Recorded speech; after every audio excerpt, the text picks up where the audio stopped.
Hola guys, super quick vlog tayo. Tara, sama. Mother's Day celebration pa to pero dahil tinamad ako, ngayon ko na lang na-edit.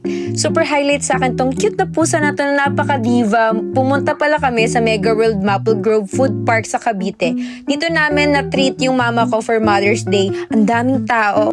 Pero in fairness, ang ganda niya puntahan kasi mahangin, malawak, ang daming food na pwedeng pagpilian at okay din ang price. Ang dami nga naming binili and busog talaga. Ito pala yung mga in-order namin and okay naman yung lasa niya and okay din naman sa price. Busog na busog kami.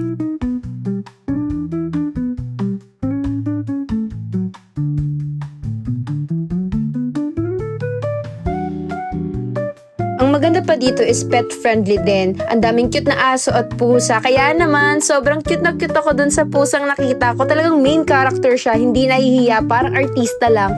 Gusto ko sana hawakan kaso nahihiya ako. Sobrang cute niya talaga.